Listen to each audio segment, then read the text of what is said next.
Welcome again to Joe's Stunner Boxing. You may be aware by now that Shakur Stevenson has signed with Eddie Hearn.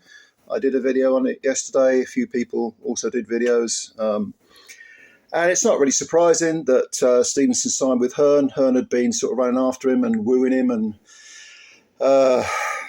looking to sign him for some time. Stevenson, of course, a free agent after leaving Top Rank. So it was then, actually, the question I left at the end of my last video was, who do you think he'll fight next? And it seems that William Zepeda is the target because Hearn has been interviewed and he's basically said that's the end goal. Now, there was some discussion about whether this would happen because Golden Boy was saying you can forget about fighting Zepeda if Stevenson signs with anyone other than Golden Boy. But it looks like it's going to happen, and no doubt with the help of Turki Al-Sheikh and his bottomless pockets. But Hearn has said the first step of the plan is Joe Cordina on October the 12th. Perfectly proving that, yes, Joe Cordina is essentially being fed to Stevenson as fodder. Hearn cashing out Cordina. He says if he's victorious, this is Stevenson, Zepeda in February, and then we'll go from there. That's what he told Boxing Scene, Hearn. This is Hearn speaking. It's a two-fight deal for us to get our teeth into the relationship, to show Shakur what we can do and to build his profile into probably a Gervonta Davis fight next summer if he keeps winning. The Zepeda fight could be in the US. It could be in Riyadh as well. His first fight is in Riyadh season. That's the October the 12th. He's on the undercard of Dmitry Bivol and Artur Beterbiev. Obviously, it's a fight that would make sense in the US, but we're open to any site fees for that fight. So who's the highest bidder, basically?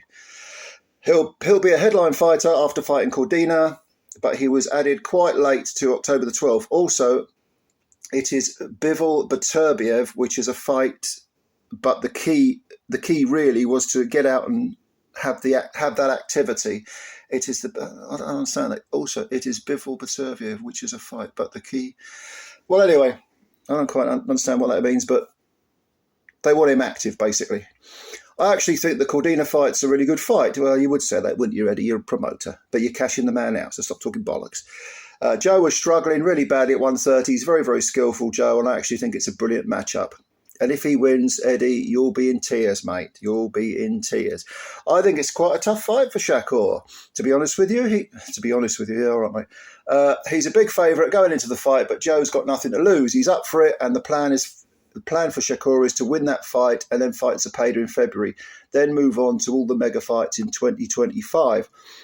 I've been pursuing Stevenson for the last 2 months since his contract expired with Top Rank.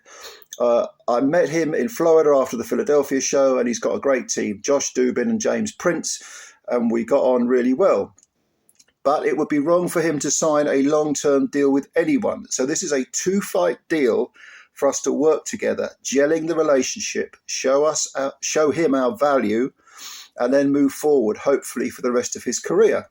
So in other words, this is like a little probationary period. That's probably Shakur was reluctant to sign with anyone long term, so Hearn said, "All right, well, come with us for a couple of fights and see how you get on." All right. So he's back to talking about Joe Cordina. He says Joe lost his title at Super Feather in May to Anthony Kakache, and Joe wants the most amount of money and the biggest fights possible. So we've delivered that for him. He's getting a massive payday. He's got a massive opportunity, so we've done a great job for him. Okay, Eddie, right.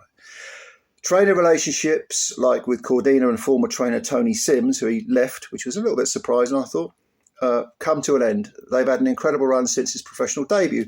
Joe doesn't really have anything to lose going into this fight. I actually think it's quite a good style matchup for him, and it's a fight he's wanted for a long time. Well, he does have a lot to lose, Eddie, because 2 defeats on the bounce, let's say Stevenson stops him, which is perfectly plausible. 2 defeats on the bounce puts him way out of the picture. And so suddenly he's gone from being an undefeated champion within 2 fights to being seriously damaged goods. He's already damaged goods. And this is his first fight at a new weight. And you can say, well, he was struggling at 130. Okay, maybe that's the case. But nah, this is typical promotional spin, I think. If he was younger, if he was 5 years younger, Cordina, and if maybe the relationship perhaps was better with Hearn, Hearn would be looking to rebuild Cordina, not just throw him in there with a hungry young lion. But yeah, this is what Hearn had to say. I don't know. I mean, I expect him to beat Cordina. Then we're talking Zepeda. On the evidence of Zepeda's last fight, where he was on the floor, a couple of flash knockdowns, I would say Stevenson would start as a favourite in that fight.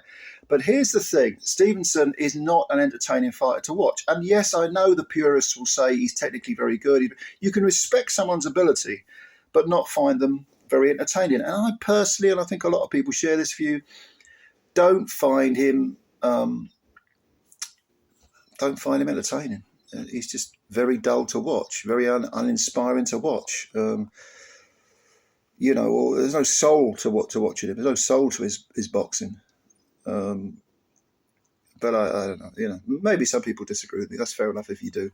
So Hearn's job is to really promote him to the point. If he wants him to become, one of these pay-per-view stars, he's going to have to get him right up there. Like in terms of entertainment, in terms of people wanting to tune in, bums on seats, as they say, ticket selling, all that stuff. And I think that's probably a bigger challenge for Hearn than to say to get him fights that are winnable, because Stevenson's capable of beating, if not everyone, then almost everyone. So it's a PR job as much as it is a matchmaking job, in my opinion. But let me know what you think. And do you give Cordina a chance? I mean, yes, he's got a chance. He's he's rank outsider, but of course, upsets happen. Very, very serious upsets happen. I don't know. You tell me what you think. Leave your comments below. Subscribe to the channel if you're new. As always, hit the like button and do all that good stuff and spread the word about Joe Stunner Boxing. I always appreciate your time. I'm looking forward to reading your comments, and bye for now.